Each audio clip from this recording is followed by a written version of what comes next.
Good day, everyone. Now that we are done in the electrophysiology of normal cardiac rhythm, in this lecture, we'll start talking about cardiac arrhythmia.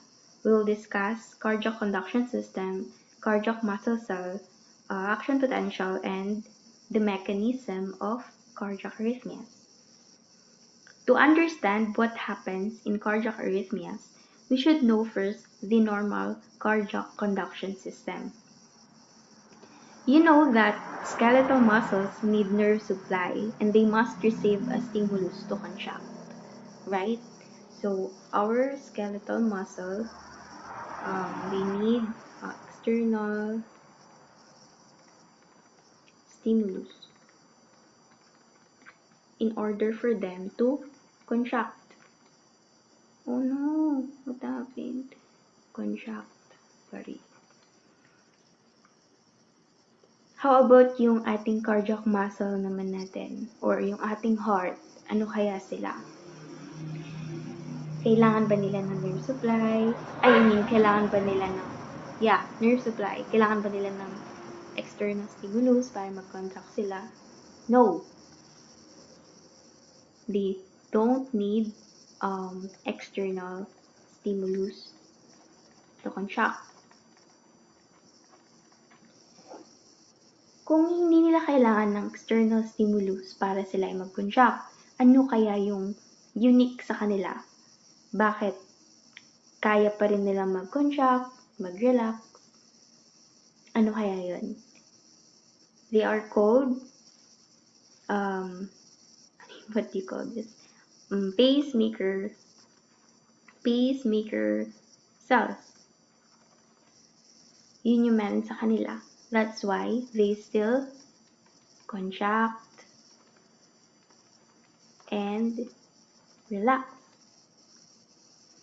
Relax. So, in contrast, our heart can beat even without nerve supply. It contains specialized cells.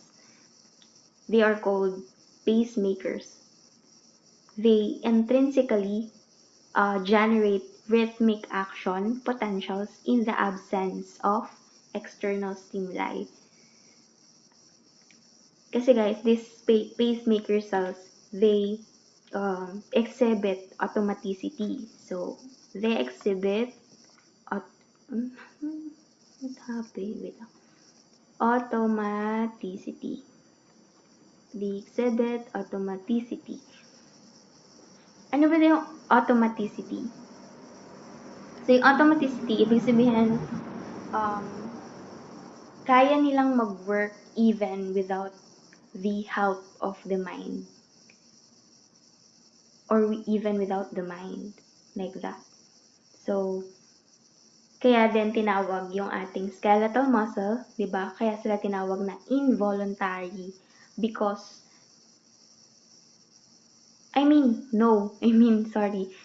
Kaya tinawag na yung skeletal muscle natin na voluntary sila because they need external stimulus or external stimuli para sila ay mag-contract. And this external stimulus, ano ba yung sinasabi kong external stimulus? They came from our environment. Say for example,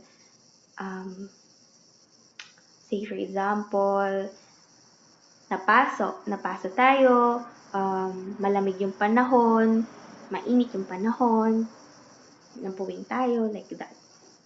So that those are external stimulus. That's why we can conclude na yung ating skeletal muscle, they are dependent sa ating external stimulus. So, they are dependent. Dependent. And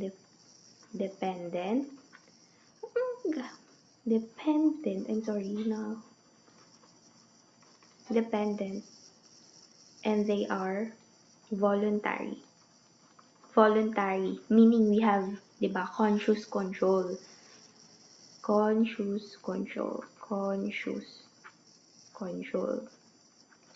Then, sa ating cardiac muscle naman, they are considered to be involuntary.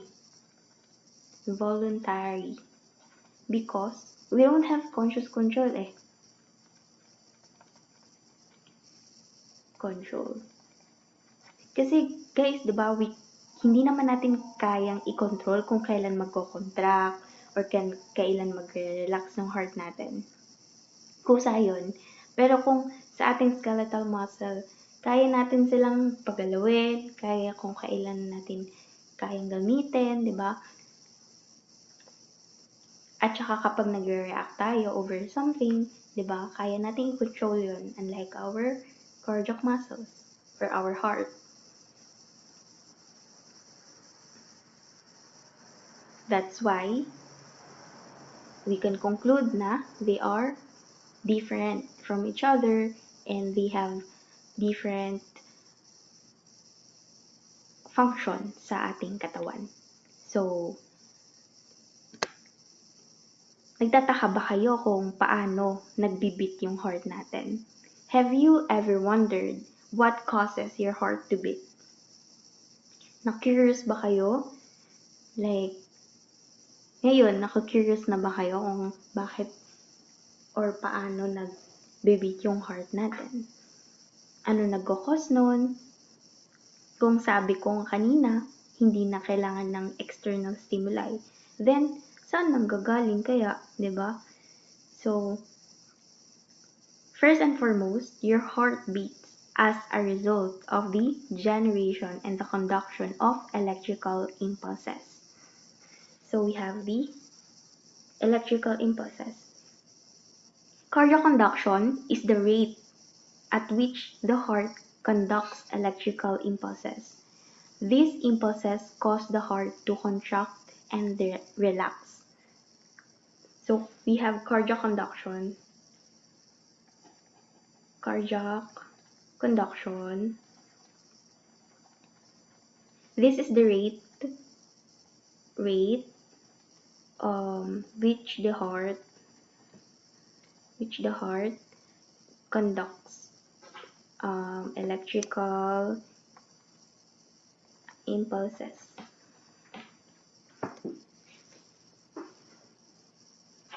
These impulses, itong electrical impulses na to, it causes the heart to contract and then relax. So, it causes the heart to contract, so it contract and relax. So, how impulse travels? We have here 4 steps lang naman. And I think mabilis lang siyang sundan. So, we have first the pacemaker impulse generation. The first step is the pacemaker impulse conduction. Generation. I'm sorry. Generation.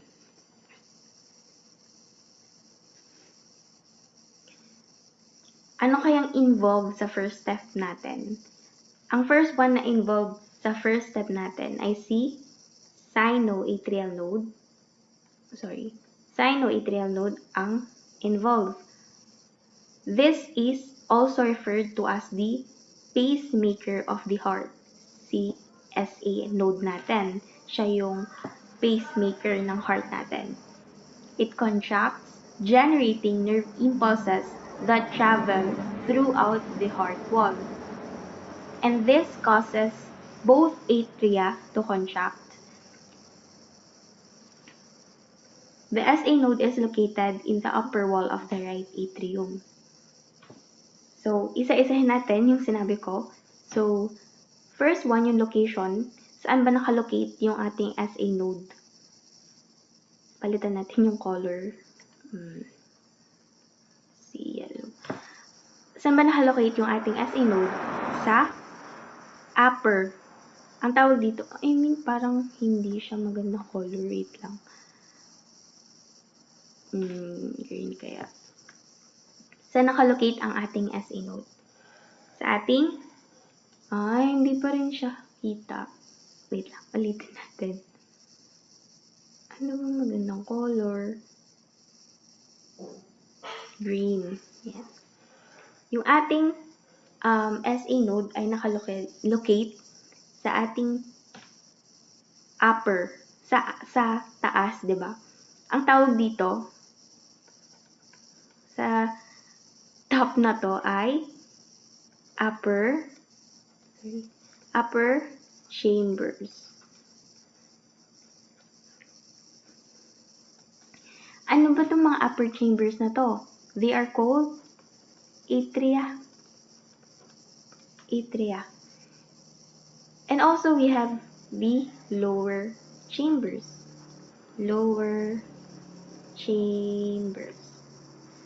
And these are called, itong dalawang to, ang tawag dito. Since ito atria, ano kaya to? Ventricles.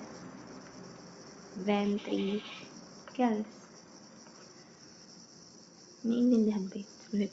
So, yeah, we have right, since mirror. So, we have right atria, and we have left atria, and we have left ventricle and the right ventricle. So, sabi, it travels daw, yung SA node natin, they generate nerve impulses that travel throughout the heart wall. This causes both atria to contract. So, okay. So, itong atria natin, itong left atria natin, I think it's right. Right atria, I'm sorry guys. Left atria. So, the right atria and left atria, they will contract because of the SA node. Kasi ang SA node daw is nag-generate siya ng nerve impulses. Kapag nag-generate na ng nerve impulses si SA node natin, then that's the time na yung atria natin or yung upper chambers natin, both of them, they will contract. Okay? Okay ba yun, guys? So, yeah, yun yung first step natin. And what happens naman kaya sa ating second step? So, the second step for our for cardiac conduction, second step is AV node impulse conduction.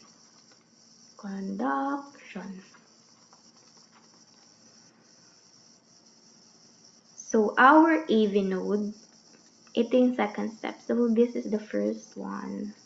Second one. So, ito yung involve sa ating second step, sa ating AV node. So, what happens in our step 2?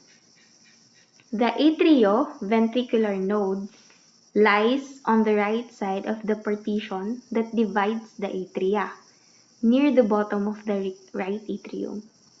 When the impulse from the SA node reach the AV node, they are delayed for about 10th of a second. This delay allows atria to contract and empty their contents into the ventricles prior to ventricular contraction. So, ano ba yung sinabi ko? So, after, okay, palitan natin. Yellow na siya. So, after ng impulse, so, there will be an impulse na mag-generate, ang SA node natin ay nag-generate ng nerve impulses. They generate nerve impulses, right? Then, it travels. Magta-travel yan. Ang una kasi, di ba, magta-travel siya sa walls ng ating heart.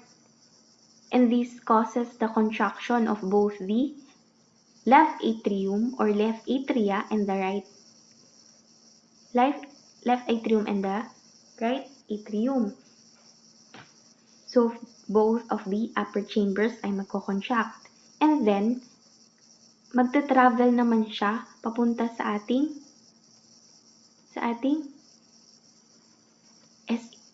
AV node. And this AV node, naka-locate siya on the right side of the partition sa ating heart.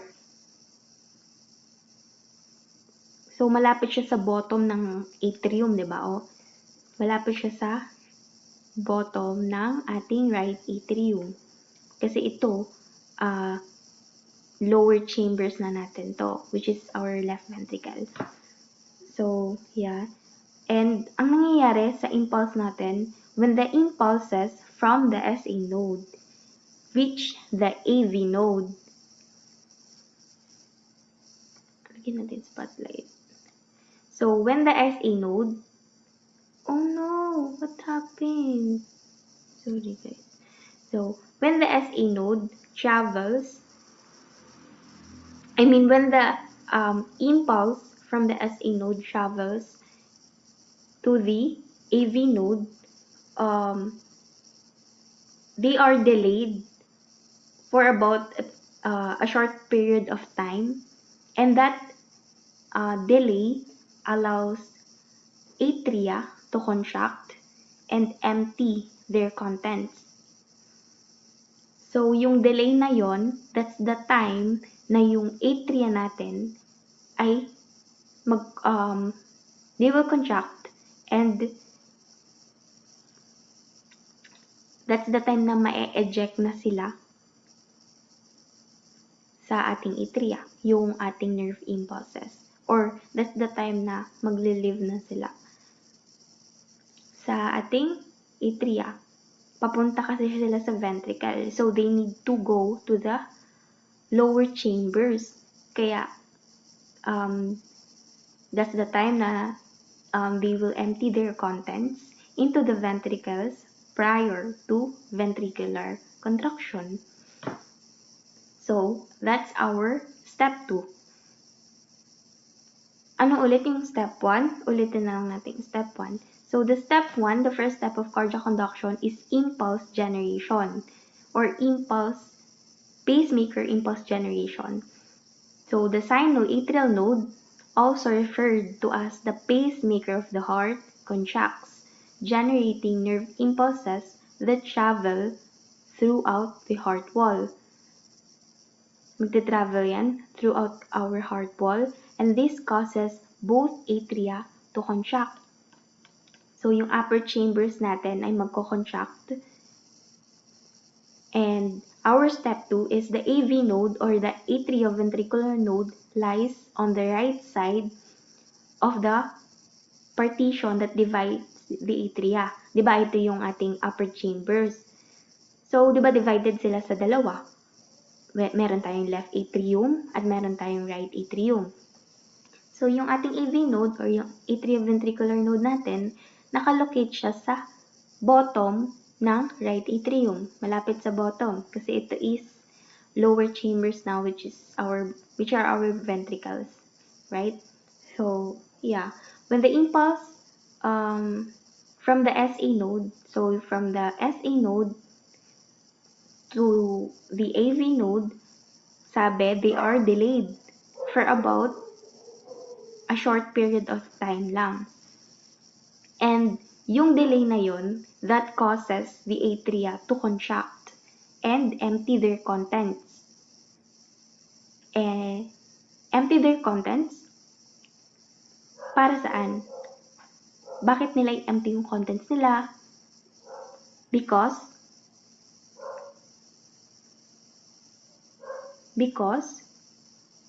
ventricular contraction. Because of ventricular contraction, we have to achieve that contraction sa ating ventricle. They need to feel the ventricle, yung ating nerve impulses, or yung ating electrical impulses. So, that's our step 1 and that's our step 2. So, what happens in our step 3? Step 3, oh no, ba't may, wait. Paano ba alisin to?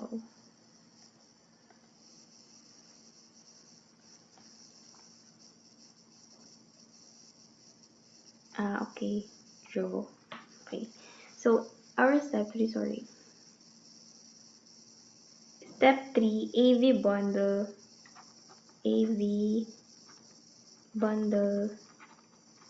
impulse conduction. Yeah. That's our step 3, AV bundle impulse conduction. Ang AV bundle impulse conduction natin ay tinatawag din siyang bundle of His, aka bundle of His. So, bundle of His, it is also divided into two divisions. What? It is also divided into two. So, we have the left bundle branch, left bundle branch and the right bundle branch. Division ito ng ating bundle of His or yung ating AV bundle. So, ayun. Yung impulse naman dito, the impulses are then sent down the atrioventricular bundle or the bundle of His. So, from the AV node, yung ating electrical impulse ay it travels sa ating bundle of His. Dadaan siya dito, the bundle of His, with the AV bundle. And then, makikita natin, di ba, divided ang ating bundle of His. Divided siya, which is our left bundle branch and the right bundle branch. So, this bundle of fibers branches off into two bundles. Ito yung sinasabi ko. And the impulses are carried down the center of the heart to the left and the right ventricles. So, yung ating impulses ay pupunta siya sa center ng heart to the left and the right ventricle. Gets ba? So, ayun. So, ulitin natin yung step 3. So, step 3, we have here, ang involved dito ay yung ating bundle of His or yung ating atrioventricular bundle. Sa bundle of His natin, it is divided into two, the right bundle branch and the left bundle branch. The impulses are sent down from the atrioventricular bundle. This bundle of fibers branches off into two bundles, and the impulses are carried down the center of the heart to the left and right ventricles. So that's our step 3. Also, we have the last step.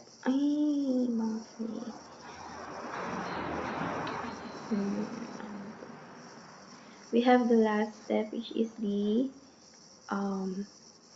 Purkinje fibers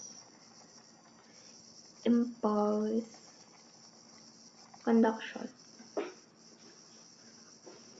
So, makikita natin sa base ng heart natin, at the base of our heart, the atrioventricular bundles start to divide farther into Purkinje fibers. So, yung ating, atrioventricular bundle ay mag-divide sila or magdi-divide farther into Purkinje fibers kasi ito na yung location ng ating Purkinje fibers. So, when the impulses reach these fibers, kapag yung ating impulse ay nakarating na. Kapag yung impulse natin nakarating na siya dito sa base ng ating heart or the Purkinje fibers, the right ventricle, they trigger, or when the impulses reach these fibers, they trigger the muscle fibers in the ventricles to contract. So, they encourage the ventricles to contract. The right ventricle then sends the blood to the lungs via the pulmonary artery, and the left ventricle naman pumps blood to the aorta. So, our left ventricle, the right ventricle. So, our right ventricle, pupunta siya sa lungs. Yung blood to lungs, and then sa left ventricle to aorta. So, ayun. We already tackled kung paano, 'di ba? Kung paano nagta-travel yung blood or paano na-reach ng oxygenated blood yung ating organs. Paano nakakapagbigay ng oxygen sa ating organs. That's why yung ating right ventricle pupunta siya sa lungs, and yung ating it carries blood to the lungs, and yung ating left ventricle, it carries the blood to aorta. Meaning away from the heart, di ba, aorta? Di ba, first, we have lungs. The lungs, that's the time na magkakaroon ng oxygen yung blood natin, and it travels to the left atrium. And then, kapag na-fill niya na yung left atrium, yung upper chamber ng heart natin, sa upper chamber ng heart natin, we have right atrium and left atrium, right? So, first, ang blood magta-travel siya sa left atrium. Magta-travel siya sa left atrium, and then, these chambers, kasi it is responsible for the pump or relax of heart. These are also responsible for in and out of the blood. Yun yung ating tinakal sa ating Module 5.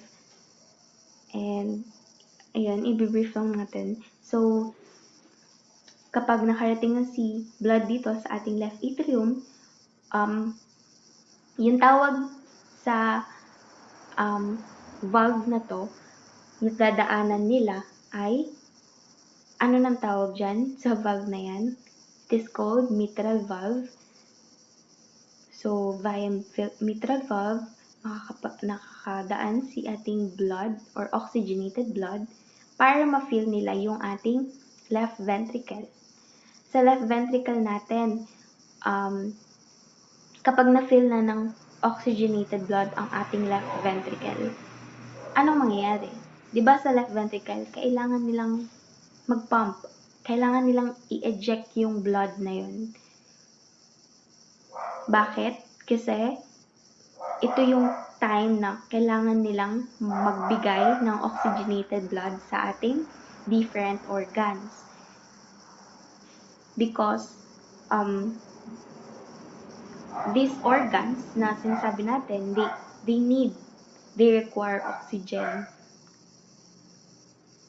Kasi kapag hindi sila makakakuha ng oxygen, it will lead to cell death or apoptosis, and can further lead to tissue death or necrosis, right? So, after ma-eject, so kailangan nilang ma-eject. So, itong left ventricle natin, sabi natin, magpa-pump siya. So, it will contract para ma-eject yung blood sa ating left ventricle. So, ang tawag doon ay systole or ventricular contraction. And then, sa left ventricle, kapag naka-pump na siya, may dadaanan siyang ulit valve doon. At ang tawag sa valve na yon ay aortic valve, since papunta sila sa aorta. yung blood, oxygenated blood papunta sa aorta. And this aorta, ito yung malaking, tama ba? Malaki. Or, tama. Malaking artery sa ating blood. I mean sa ating heart. It is a large artery sa ating heart. Or, it is the main artery of the body. Then, yung ating, di ba yung ating left ventricle, nagsisimula siya sa left ventricle ang ating heart. Yun si aorta. Kapag nakapag-travel na yun si blood sa ating aorta, that's the time na mag-aalaw na siya sa other main arteries or major arteries na magbigay sa iba't ibang organs because they need to be oxygenated. Then, after nun, syempre, magiging poor na yung oxygen sa blood ulit. Kailangan ulit bumalik sa lungs para maging oxygen-rich ulit yung ating blood. So, pupunta ulit sila sa ating lungs. Paano? Sa ating through our right ventricle. So, sa ating right ventricle, dun sila dadaan papunta sa lungs. That's why yung blood na kinikarry ni ventricle ay sabi ko kanina papunta sa lungs. Yun lang yung overall discussion about how this impulse travels. So first is the pacemaker impulse generation. The second is the AV node impulse conduction. Third, AV bundle impulse conduction. And the fourth one is the Purkinje fibers impulse conduction.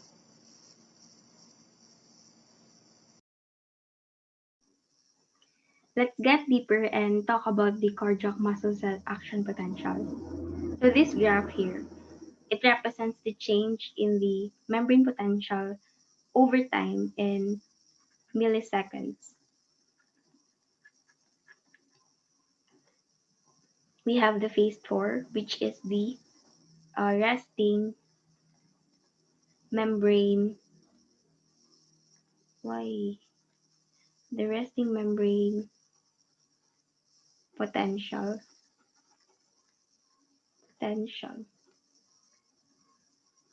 And also we have the phase 0, which is our threshold. Phase 1, which is the partial repolarization,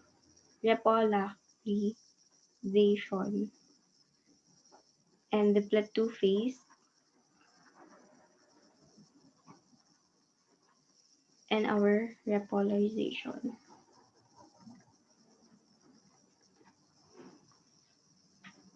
So, pag sinabi nating phase 0, kaya siya phase 0 because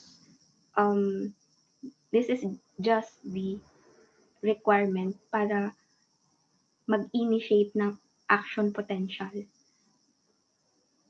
So, our threshold potential, this is the minimum depolarization required to initiate an action potential. So, basically, nothing happens until the signal passes the threshold. So, ibig sabihin, kailangan mag-pass ng signal dito sa threshold and para mag-initiate ng action potential. So, itong graph na to, let's discuss it in detail. What happens in muscle cell action potential? So, first, the first picture is our phase 4, which is the resting phase. Diba ang resting phase natin is in phase 4? And kapag sinabing resting, ibig sabihin hindi pa nakapag-initiate ng action potential. Wala pang nangyayari. Sa phase 4 natin, this is where the sodium chloride calcium ions have a higher concentration outside. So our, yeah, hindi ko alam kung nakikita, maliliit kasi siya. So, lagyan natin ng label. Potassium yan, then chloride ions. So, itong tatlong to, high yung concentration niya outside the cell membrane. So, this is our outside. Then, ito yung inside na cell membrane natin. Yun yung ating phase 4. Mapapansin naman natin yung ating mga calcium sa baba o sa ating inside ng cell membrane ay marami. So, that's our phase 4. Then, a 0 when there is a stimulus, which is, sabi natin, ang phase 0, this is where stimulus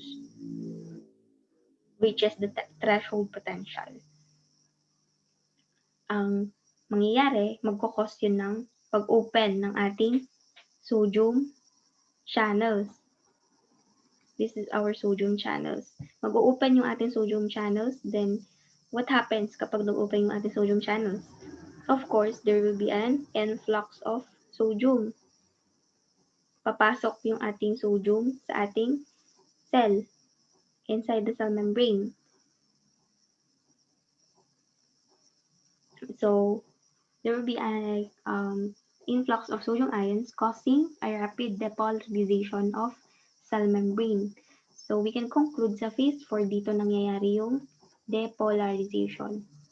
Wherein, kapag sinabing depolarization, yung charge ay magiging mas positive inside the cell and more negative outside because of the sodium ions.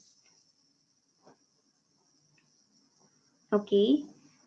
Then also, sa ating phase 0 or sa ating depolarization phase, there will also be a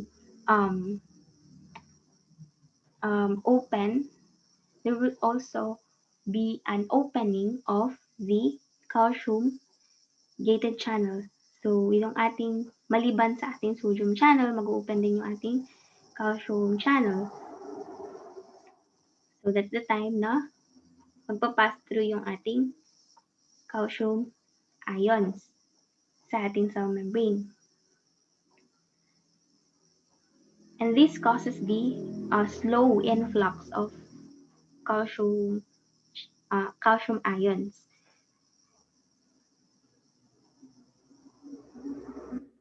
That's why yung ating charge ay more positive than inside and more negative outside. Then we have the phase 1. Sa ating graph kanina, we have the phase 1. At ano yung sinabi natin phase 1? Ang phase 1 natin is the partial repolarization.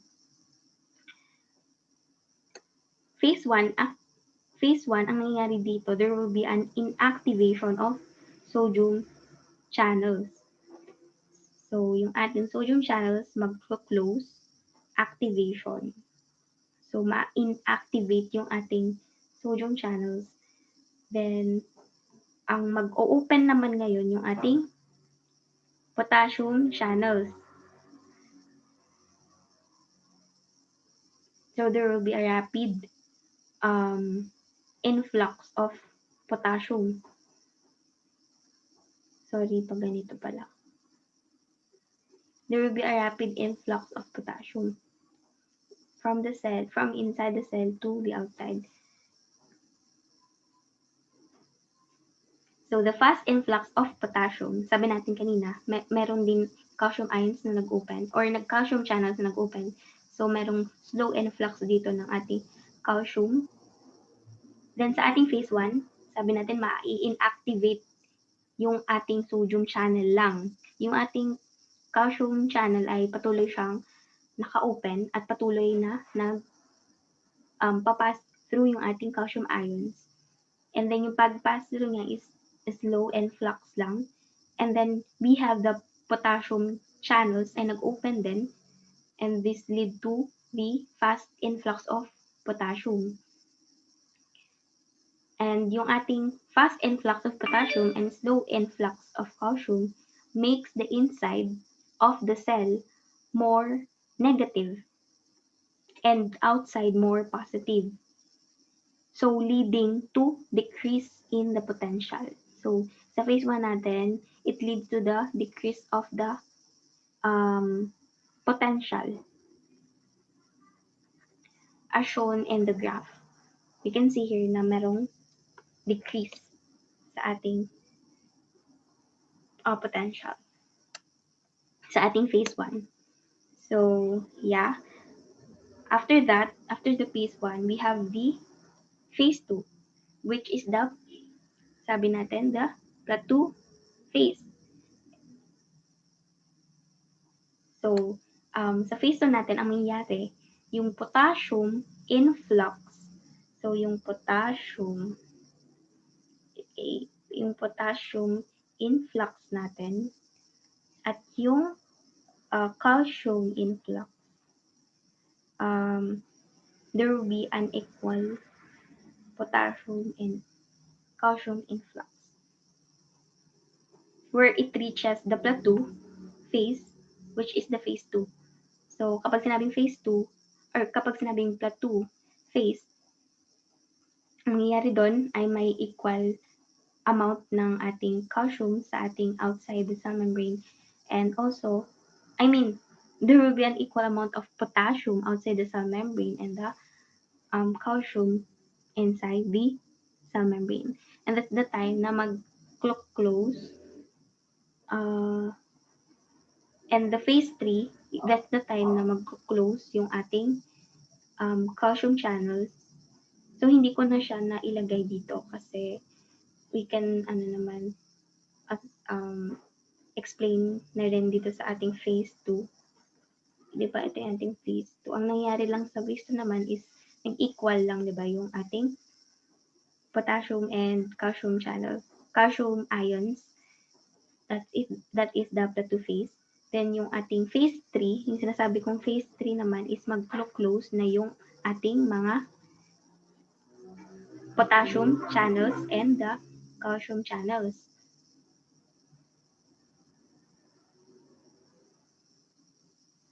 And this allows the outward movement, rapid upward movement of potassium occurs, making the inside more negative. That's why it's more negative dito sa ating phase 3 then. And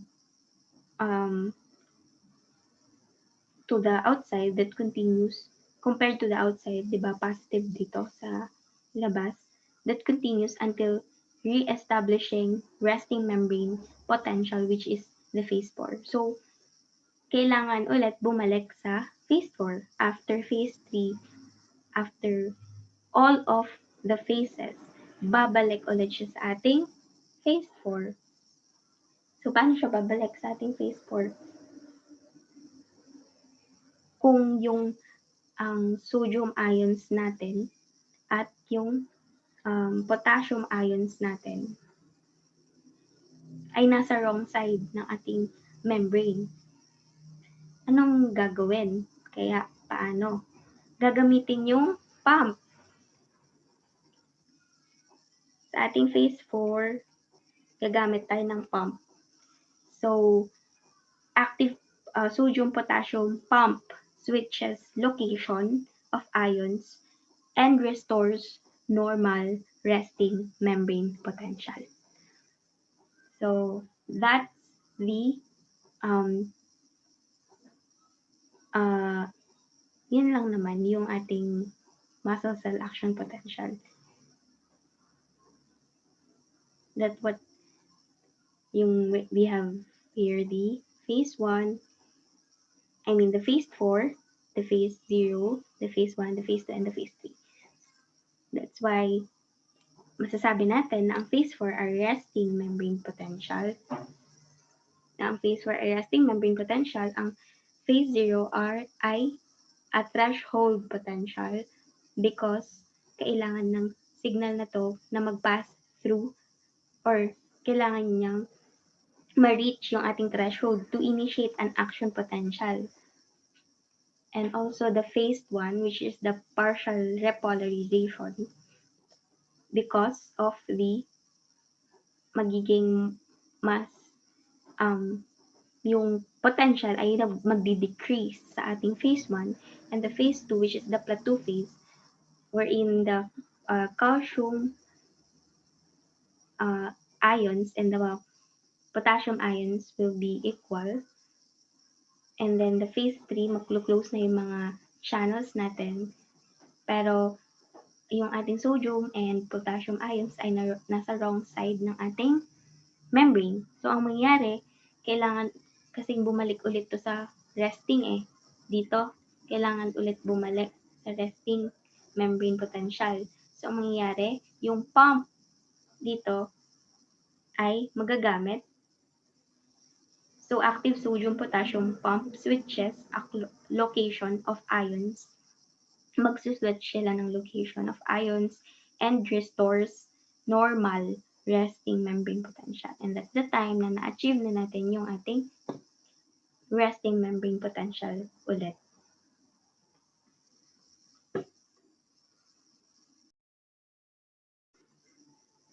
There are two clearly defined cellular mechanisms by which cardiac arrhythmia may arise. These mechanisms involve ectopic pacemakers and re-entry impulses. So the term ectopic, when we say ectopic, um, it is a occurrence. It is an occurrence of displays or abnormal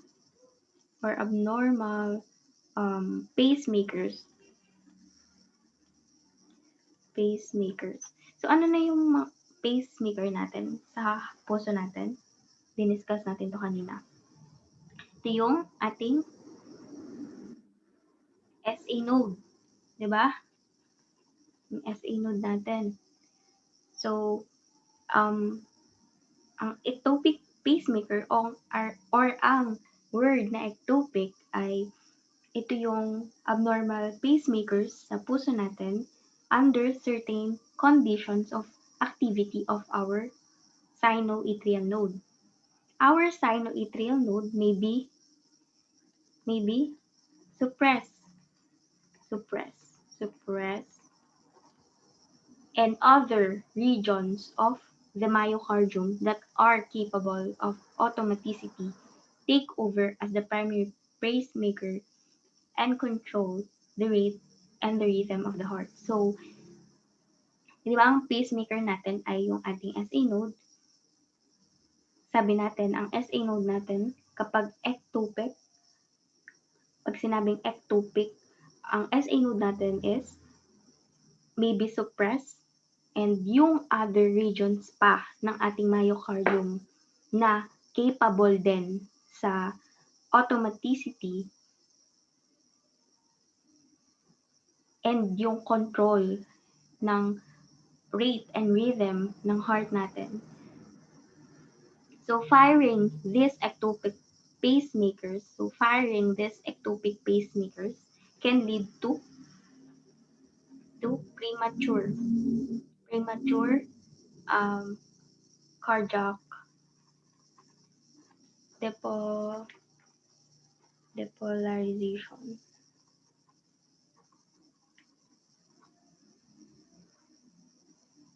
Ano yung premature cardiac depolarizations?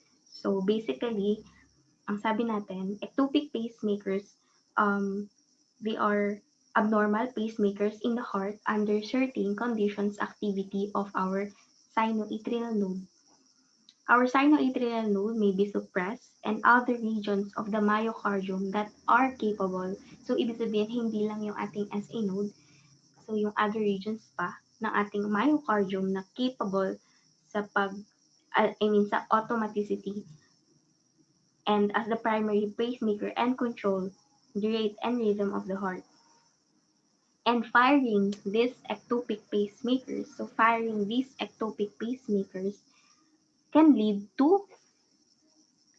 lead to premature cardiac depolarizations.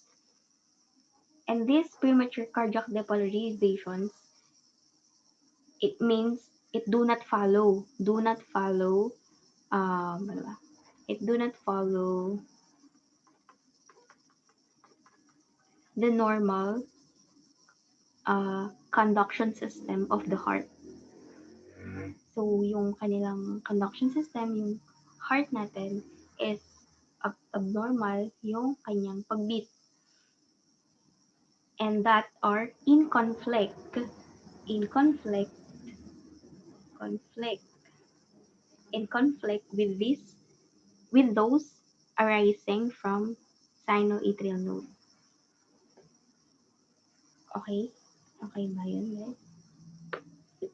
So that's it.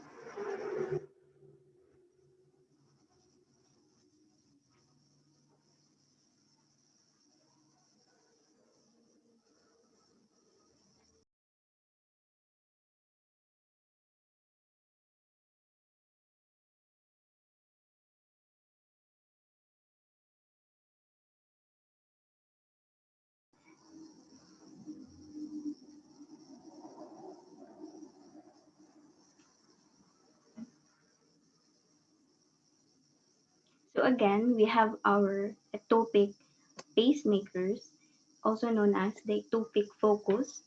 It is an excitable group of cells that causes a premature heartbeat. Sabi nga natin kanina, it can lead to premature cardiac depolarizations that do not follow the normal conduction system of the heart, and that are in conflict with this or with those arising from sinoatrial node. In normally functioning myocardium, electrical impulses originating in our sinoatrial node follow an orderly progression through the conduction system of the atria and ventricles. Normal normal normal in a normally functioning myocardium. So this depolarization, it cannot re-enter. This depolarization impulses cannot re-enter cardiac tissue that has already been depolarized behind it and terminate after the ventricles are being depolarized. So it cannot re-enter the cardiac tissue that has already been depolarized, depolarized behind it and terminate. Terminate na and na-depolarize na. So it cannot re-enter after yung ating ventricles are ma-depolarize. So that's the ectopic pacemakers. How about in abnormally functioning myocardium? So we have here the re-entry impulses. In abnormally functioning myocardium, sabi dito, area of slowed electrical conduction coupled with one-way conduction block. So we can see the harang, yung harang dito sa ating picture. Makikita natin na na-block, may block, one-way conduction block because of the slow rate of depolarization in and one-way conduction block impulse travels in the retrograde. So, yung impulse daw nagta-travels into retrograde. Nakikita naman natin yung mga impulse. Ayan. Ano ba ang meaning ng retrograde? Yung impulse daw, retrograde. Ay, di yan. Retrograde. Sabi, impulse travels retrograde direction. Ano ba ang right retrograde? Meaning reverse or reverse direction. Imbes na sa normal yung pag-travel ng impulse, na reverse yon, which means re-enters, which means it allows the re-enter of impulses and re-enters the conduction pathway, causing an ay, extra or irregular heartbeat. Heartbeat. So let's um, summarize yung sinabi natin kanina. So we have ulit yung ating ectopic pacemakers. So ectopic pacemakers in normally functioning myocardium, electrical impulses originating in sinoatrial node follow an orderly progression through the conduction system of the atria and ventricles. So this depolarization impulses cannot re-enter, it cannot re-enter cardiac tissue that has already been depolarized behind it and terminate after the ventricles are being depolarized. Since na-terminate na siya and hindi yun nagkukos ng ating ng abnormal heartbeat, hindi siya nagkukos. So, walang re-entry sa ating cardiac tissue. That's why it is in normally functioning myocardium. How about yung ating re-entry impulses? So, in abnormally functioning myocardium, area of slowed electrical conduction coupled with one-way conduction block. So, we can see here yung ating block and um, in abnormal myocardium condition might exist in which there is an area of slowed electrical conduction coupled with a one-way conduction block. So because of the slow rate of depolarization in here and one-way conduction block, yung impulse natin, nagta-travel siya in the retrograde direction, meaning in reverse direction. Contradicting siya sa normal way ng pag-travel ng impulse and re-enters the conduction pathway causing an extra or irregular heartbeat.